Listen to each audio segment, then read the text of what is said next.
Welcome back to Politics Tonight, and I still have with me Mr. Johnson Chukwu. We're discussing the success, failures, and political dimension of Naira redesign policy of the Central Bank of Nigeria. All right, Mr. Johnson, clearly the severity of the new note scarcity has impacted the people in ways not envisaged by the Apex Bank. Did you expect this level of crisis? Absolutely not. I wouldn't even have, under any circumstances, imagined that the central bank will allow this level of pain to be inflicted on Nigerians. The simple reason is that some of the policies of the central bank, some of the decisions of the central bank relates to dispensing of the new Naira notes are subject to a huge question mark. Take, for instance, the logic that Naira notes should not be paid over the counter, which I understand has been reversed. I just couldn't wrap my head around the reason for that. Because when you do that, you're going to push everybody who has a legitimate need to withdraw money from his or her account to go to ATM. And we know the ATMs are not limitless. Not every location has ATM. So instead of the convenience of just stopping by your banking hall and withdrawing cash, why would everybody have to go through ATM? The record of the ATM machines are keeping are also available at the banking hall. So for me, those are the reasons why we're having this kind of cash withdrawal crisis, because when you close a major channel of distribution of any product and you limit the channel, and then like they say that the queue only occur where the rate of service is less than the rate of arrival. So you have to have a queue build up. And virtually all the ATM points I saw today, we are jam-packed with people struggling to make withdrawal, which was completely unnecessary. I don't see any reason why the central bank would have passed a rule against to the banks or a directive to the banks not to pay cash over the counter. So that was counterproductive. That has created a lot of tension. That has created a lot of discomfort for the public. And I feel it was actually completely unnecessary. All right, so for you and as an expert, what really is the problem and why are our people going through this crisis? Well, I think the central bank may be in a position to answer that, because like if the central bank had in their own assessment determined that the total volume of cash required in the economy for effective commercial and personal transactions is 500 billion, like I mentioned when they said that previously we only had about 500 billion that was actually within the banking system. What they would have done is print about 500 billion Naira and then allow the existing limits on withdrawals to subsist. They had told us you can't withdraw more than 500,000 from your account in a week, and no more than 5 million. So, and if they are stuck to that, we won't be having these problems. I think for reasons best known to them, they decided to further limit it beyond the guideline they had already specified. And like I said, they also shut down a major channel of distribution at the banking halls.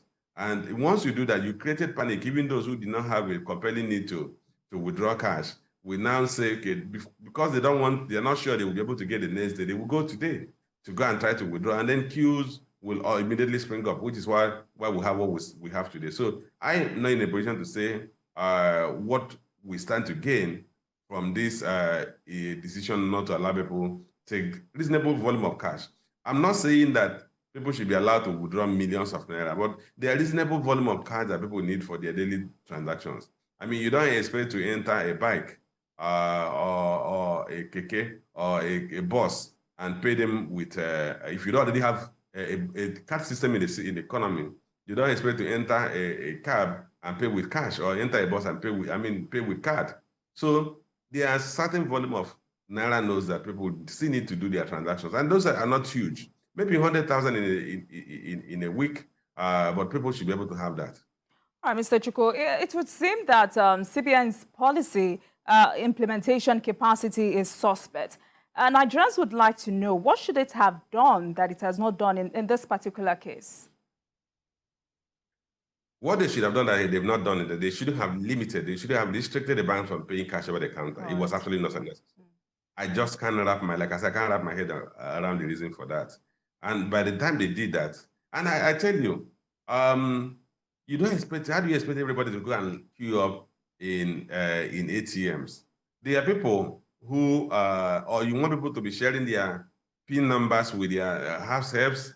So I will go and queue to withdraw 10,000 Naira to make a payment. And then my wife go and queue, and you will go and queue, and you seem to forget the man-hour that is lost when every productive person has to go and queue to make withdrawals. I think it was, like I said, it was a wrong judgment. We must have said it was a wrong judgment, and I'm happy that we reversed. And hopefully, they will also allow some level of slacking in terms of the amount people can withdraw. I hear this now going to be about 20,000 Naira a day or so, of 100,000 a week. So if it's 100,000 a week, why can't you allow somebody to withdraw 100,000 once instead of having to go 5 times in a week? It's absolutely not necessary. If I have a limit of withdrawing 100,000 in a week, just allow me to go once, withdraw the 100,000 Naira and deal with my expenses instead of making me to go to the banking hall once every day, 5 times a week to be able to make withdrawals or go to ATM. I think those are the problems that need to be addressed. These are simple recommendations the central bank should take with all sense of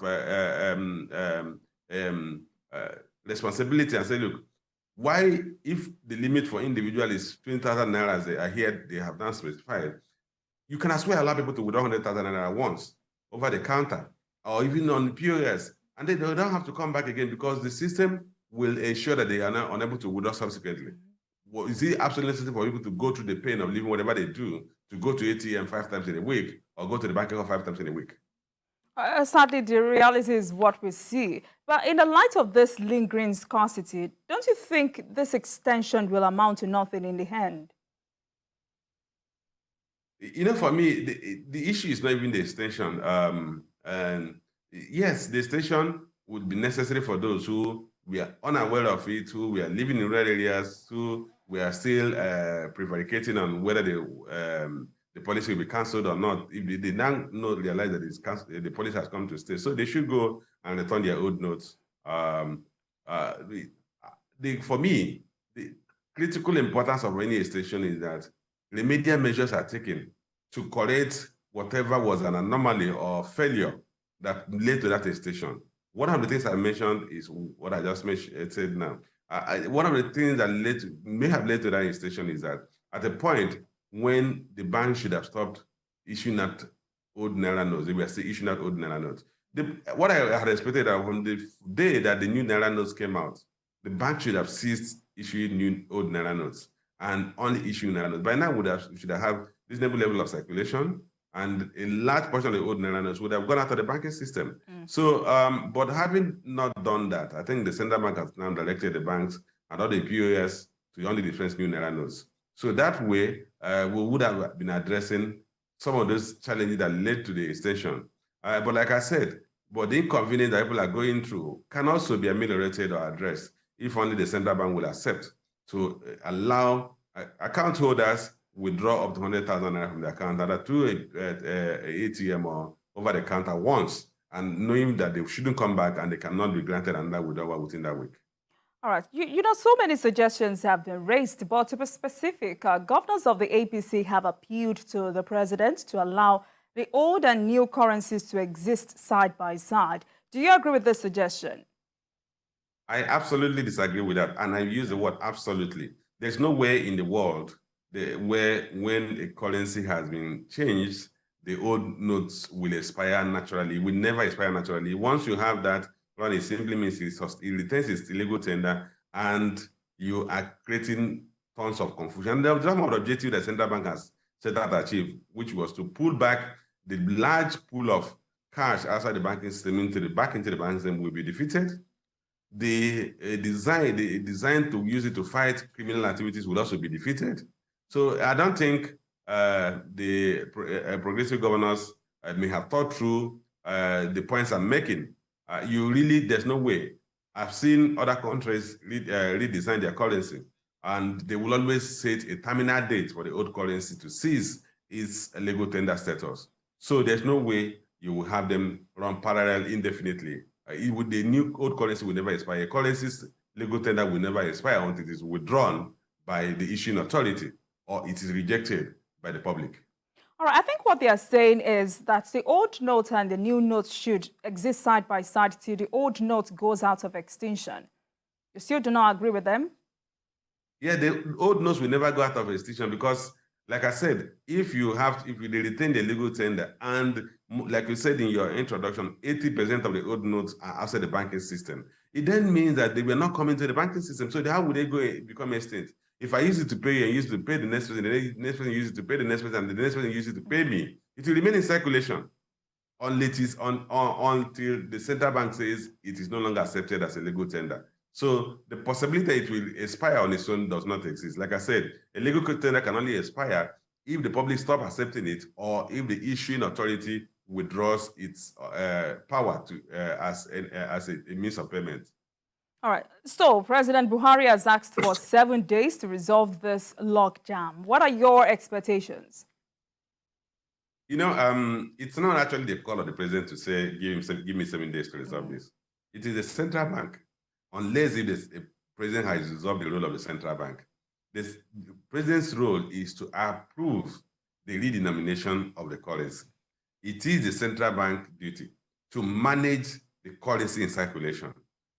In terms of the volume of currency that we issue, the volume of currency that we withdraw. So I don't think it's a call of the president. Probably what the governors want the president to do is to kind of put some level of subtle pressure on the governor central bank to quickly address the hardship or difficulties people are having with cash withdrawal by ensuring that a reasonable volume of new currency notes is in circulation, is put into circulation. But I think it's a misnomer for the president to now say, give me 7 days to address it, because it's certainly a monetary policy, currency management role of the central bank. And central bank is supposed to be policy autonomous. All right, so Mr. Johnson, are you saying if the president intervenes and takes a major decision, it will erode the independence of the CBN? I don't know what kind of major decision the president can take when it comes to currency management, other than approving the issuance of the new currency notes. That could mean that would the president now instruct the central bank governor and say, look, go and print 1 trillion naira and make sure you circulate? I mean, that's not, there's no provision for that under the Nigerian law, either the Central Bank CBN Act or any of the powers vested on the president. So I don't see, like I said, anything that the president gives that amounts to a directive to the central bank governor will be unconstitutional, will be against the law, and I don't think the president I know will want to do any such thing.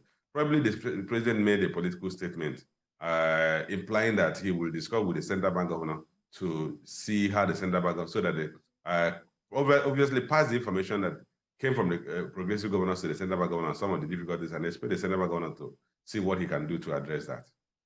So I would like you to tell us how this kind of currency swap is done in other countries of the world. Well, it depends on the circumstances that led to it. We have one of the most drastic cases was that of India, that had to change their currency in a matter of in the shortest possible time ever recorded. But like I said, other countries have motives for changing their currency. I just talked about, I know recently the US also, about 2 years ago, decided to withdraw a particular series of its dollar notes. And they gave a timeline for it to that withdrawal to take place. But remember the case of US, their currency is a global currency. So they had to give a longer time because some of those notes were in Nigeria, some are in Ghana, some are in other parts of the world. So they gave some time, and after which that currency, that particular note series became, lost their legal tender status. Britain did similar thing with some notes, some pounds sterling notes, only I think last year or so. And currently, Britain is now issuing a new currency note, pound sterling note that has the face of King Charles instead of the face of Queen Elizabeth. So, and I'm sure the Bank of England will also specify the limit which the existing notes would cease after the existing notes will cease to be legal tender. Well, like I said, the reasons in the case of Nigeria, we have some compelling need to limit the timeline for this currency change, including the issue of ransom for payment of ransom for kidnapping, which has become too rampant. And it's expected that if we reduce the volume of cash in circulation, we will to some extent decapitate the motive of those who kidnap for cash, for ransom, because if once they cannot access, people can access those cash to pay them the ransom, their motive will be defeated, and possibly we could see a reduction in that type of criminal activities. So Nigeria's case may be more urgent, more compelling, which could also now demand that the timeline will also be highly restrictive. Well, I'm sure you're also aware that for days this week, many Nigerians could not transfer the money using the electronic transfer platforms. As an expert, are you sure we're really ready for this cashless policy? You know, that failure to do transfers and the failure of POS terminals to function effectively are some of the reasons why I said, look, you really can't narrow the options available to people to use their money, and then expect not to create a crisis within the channel that is still available. And I don't know what led to those failures for people to make online payments. I guess it wouldn't have related in relation to CBN. It could be some technological hitches, but I think that has been addressed.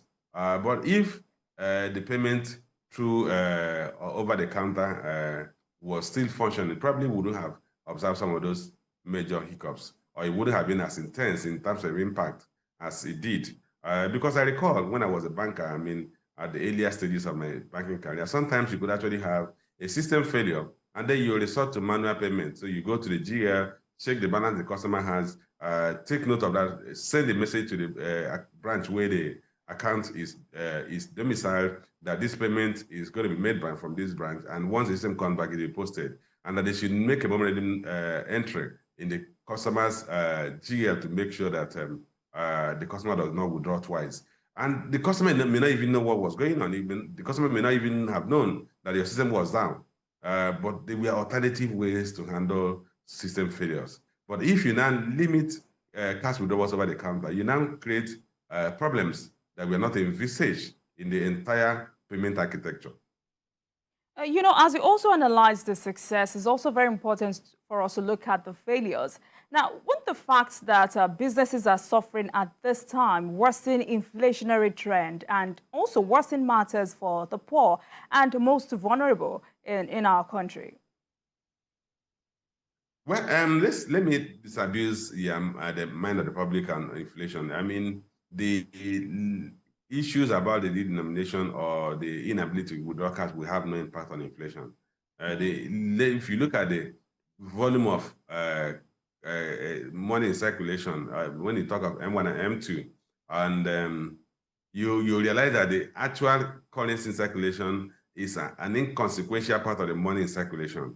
So it won't have any effect on inflation.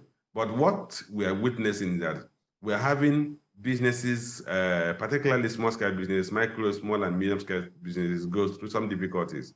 Because if people are not able to have cash, I talked about people who are selling products whose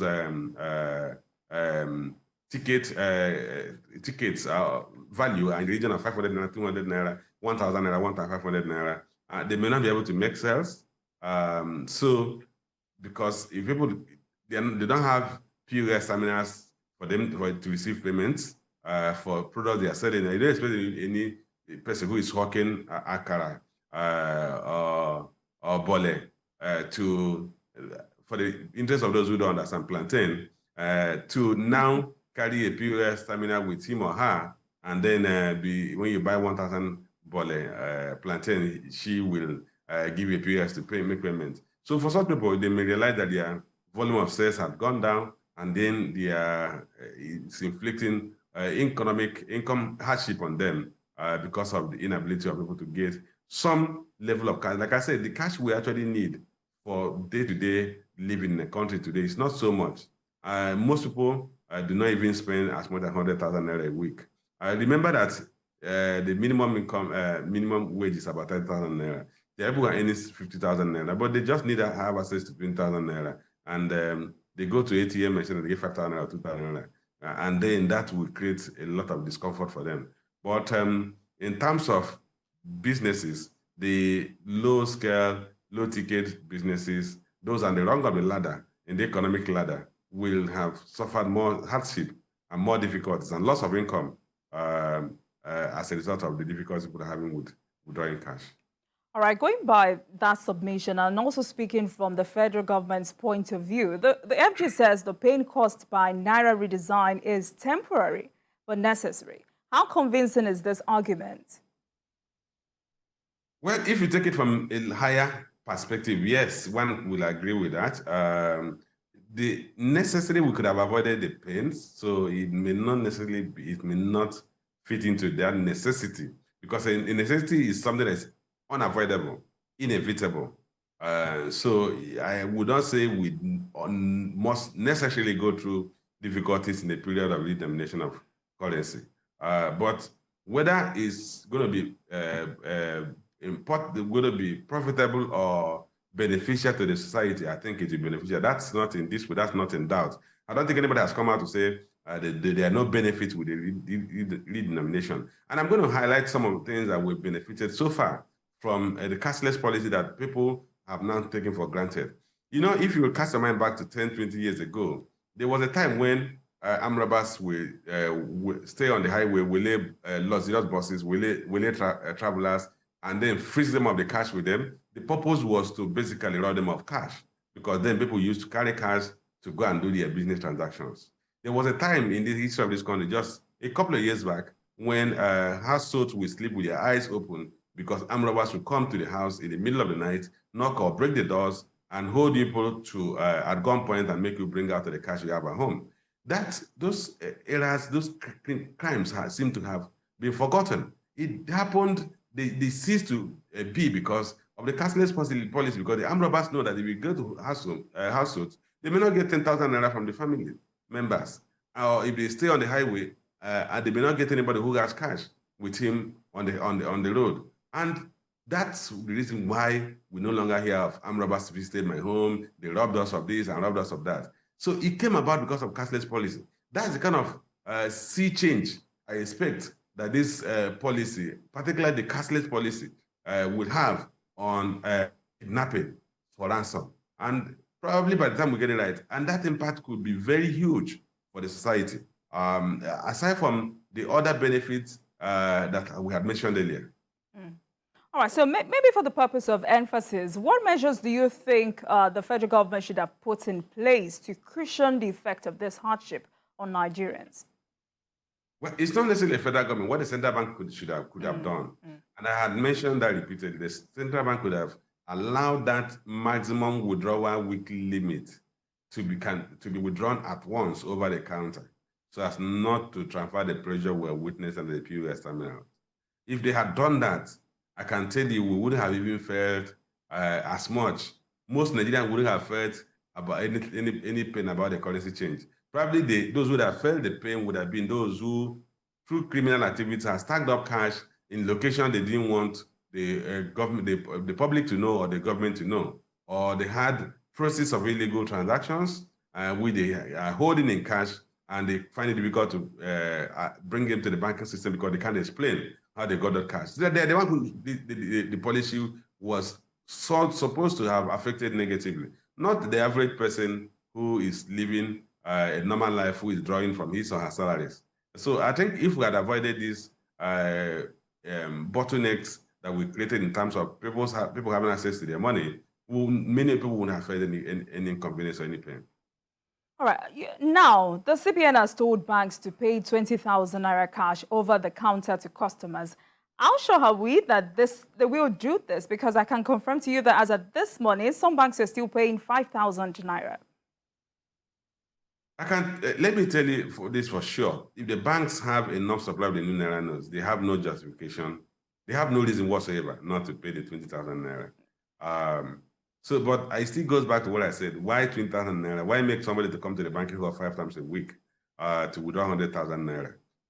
Lots of people are engaged. Many people are engaged. People are leaving their businesses. People are leaving their offices to go and struggle to make withdrawals. And because you're going to allow the same person to come 5 times to the banking hall, you may end up also creating a queue in the banking hall, whether the person could have come quietly and taken 100,000 and not come again for the next 1 week.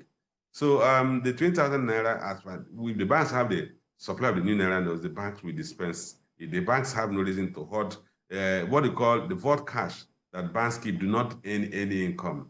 And no bank has any motivation to keep a huge balance of vault cash just for the purpose of maybe admiring the new Naira notes. So all right. So if you say they are not paying because they do not have, would you blame this on poor logistics by CBN? I don't think it was a case of poor logistics. It was a case of design. I think the central bank has proposed that we shouldn't have so much of that cash into the system. Like I said, maybe the central bank had estimated that about 500 billion is what we need for our daily transactions, and given the volume of cash that they had measured was outside the banking system. And the central bank has taken measures to limit the amount of cash they were dispensing to the banks. The issue of distributing cash within the Nigerian banking system is not a complex issue.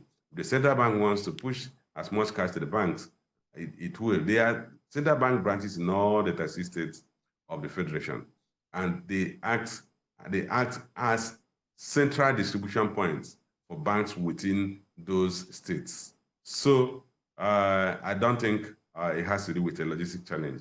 It just has to do with the design.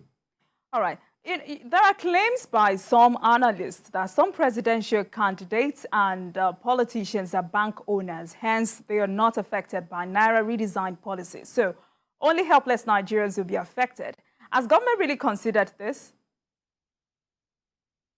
Well, I don't think that is what, I think that's what they call beer parlor talk. The central bank gives Naira notes to the banks. The banks keep track record of whoever they are paying above a certain limit. Irrespective of whether you have a bank, you're a shareholder in a bank or not, I don't think any bank MD will risk losing his or her job just because they want to pay you above that limit. The central bank has records of everybody who has withdrawn any material amount of money from the banking system. So I don't think that's a major challenge. It shouldn't be a consideration in what's going on today. And again, how many of the presidential candidates have banks? And then even at that, the presidential candidates, we all know, are people of means, and they have so much influence. In case there's any lacuna in the central bank's policy, any of the presidential candidates, of the 18 presidential candidates, will have enough leverage to get the bank MD to bring cash to them, if that window exists. But I think it's something the central bank must ensure that it doesn't exist at all, because if they do that, they would have eventually breached the trust of the public on the policies they just came up with. All right. Yeah. Now, elections are just about 20 days away. What political impact do you think this will have? Well, I think that's one area that I have not spoken on extensively. I think, which maybe, when I said the central bank is not for lack of logistics, for obviously for its design, I think maybe possibly what the central bank went out to achieve is to ensure that they limit the amount of cash available to politicians whose purpose is to compromise the values of the society by paying them, inducing them with cash for vote.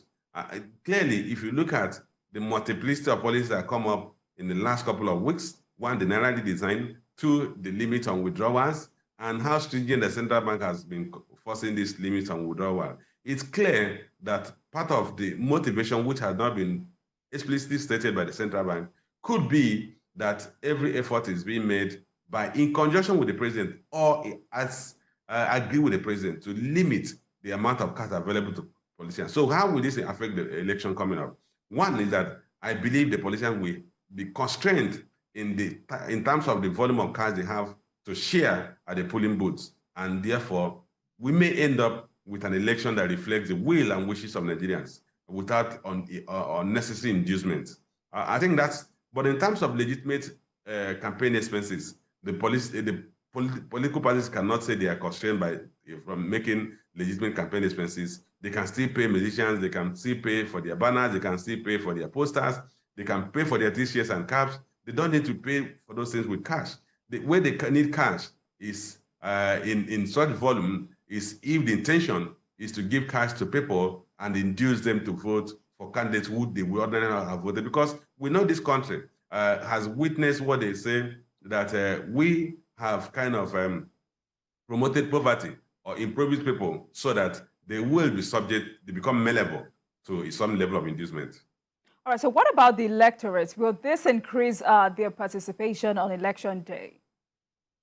So what about who? What about the electorate? Yeah, the electorate. Will this increase their participation on election day?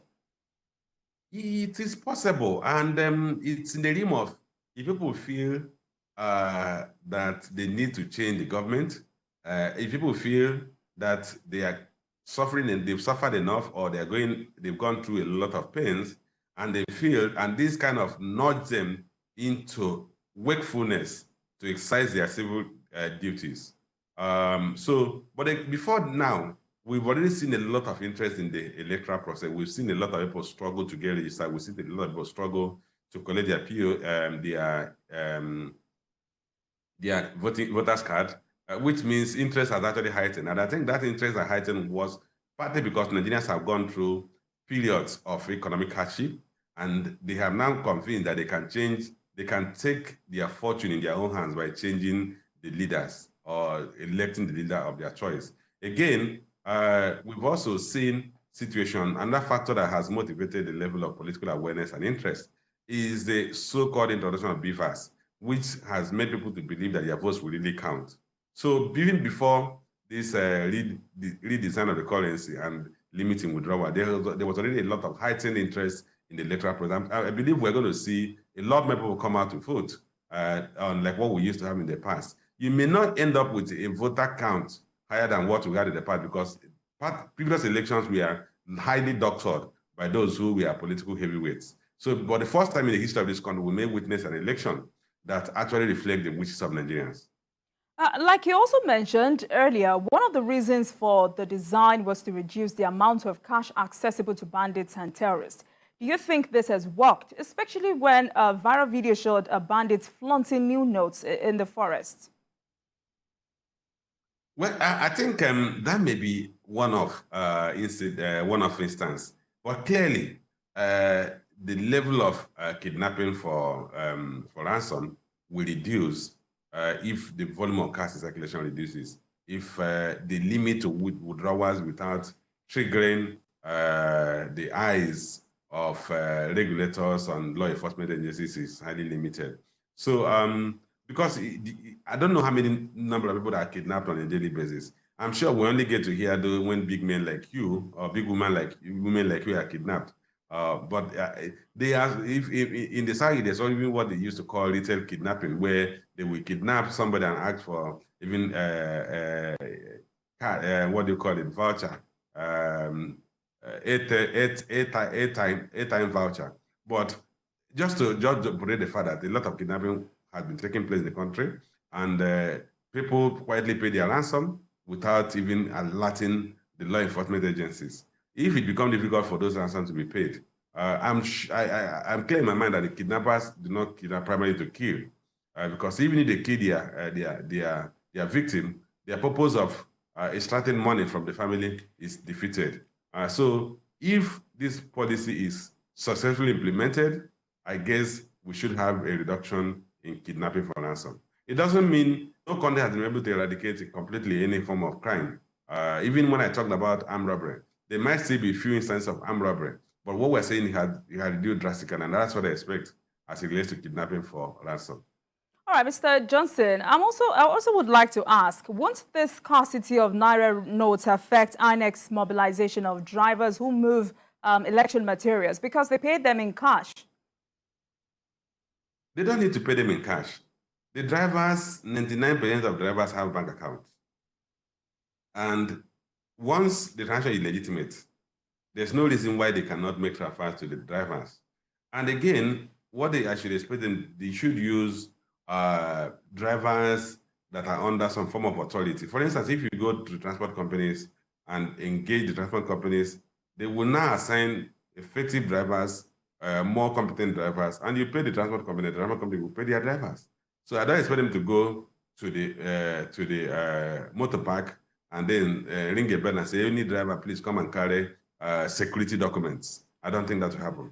The INEC should exhaust use of more structured organizations like I talked about, the transport company to have fleet of vehicles, that have drivers under the authority, they have a disciplined process of taking charge of their drivers, and instead of just going to Road Transport Workers Union and saying Tom, Dick, and Harry should come and carry security documents, because what the INEC will be moving as security items, security documents, and they could be compromised if you give it to anybody you don't have control over his or her employment.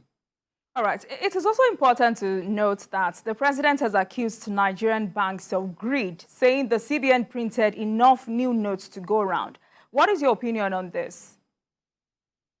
Well, that's news to me. When you talk of greed, are the banks making money from dispensing the new Naira notes? I doubt. And I mean, no banker what he thought. We collect money from a customer for dispensing the new Naira notes. And I'm sure nobody pays, other than the normal ATM charge, nobody pays ATM machine or give bribes an ATM machine to withdraw money from an ATM machine. I don't think, I wouldn't know what information the president has. Of course, he has more information than I do. I'm talking about common sense. I don't see any bank that will ask you to pay me money before I pay you Naira notes. And again, if the Naira notes, new Naira notes are available, and your bankers do that, you will blacklist the bank and then move your account away. You will have the market power to say, look, this bank is giving me poor service, and I cannot continue with them. But if it's applicable to every bank, that everywhere you go to, you don't get the cash, then I don't think the bank have had a meeting and conspired that we're not going to be paying out the cash. So I don't know where the president is taking that information from. All right. On a final note, the CBN says it will accept old Naira notes after February 10 deadline. Can this work? Yeah, you know, the central bank governor had made a broadcast and said that the old Naira notes will still be allowed to be received by up to 17th of February. Remember that some of the things we said here, that they obviously some thoughts, there may have been some thoughts around the 25th of February election to make sure that that election is not compromised by money banks. So the central bank governor made a broadcast, and I think that broadcast is what we can rely on, that the old Naira notes can still be brought back to the banking system by up to 17th of February, but that it ceases to be a legal tender by 10th of February, which means nobody should take it as a means of payment after 10th of February. Like I said, it cannot be indefinite. If it becomes indefinite, then the non-currency design has failed. All right. In all of this, as an expert, what is your last word for Nigerians and the polity? Well, Nigerians, I'll start with Central Bank. My advice has remained consistent. Central Bank should allow the weekly withdrawal limits to be withdrawn once, so as to avoid the queues we are having. As it relates to Nigerians, we just have a few days on election. A country gets the kind of leadership it deserves. And it's our duty as Nigerians to go and exercise our civic duty by electing the leader we want. I am sure whatever complaint you have will be passed on to the new leader when we elect a new leader. What I urge Nigerians is that exercise your civic responsibility. You have no reason whatsoever to ever whine or complain if, for any reason, you fail to exercise your civic duty. All right. Thank you very much, Mr. Johnson Chukwu, the founder and managing director of Carry Assets Management Limited. Thank you very much for coming on Politics Tonight, as we extensively discussed the failures and political dimension of Naira redesign policy of the Central Bank of Nigeria. Thank you very much for coming on Politics Tonight. My pleasure. And thank you very much for watching. That marks the end of today's episode of Politics Tonight. But the conversation continues from here. Get in touch with us on Twitter at TVCNewsNG and at Olajumoke using the hashtag Politics Tonight. We are also on YouTube at youtube.com/TVC News Nigeria. Join us on Monday for another edition of Politics Tonight, digging beyond the headlines. I am Olajumoke Olatunji. Goodbye.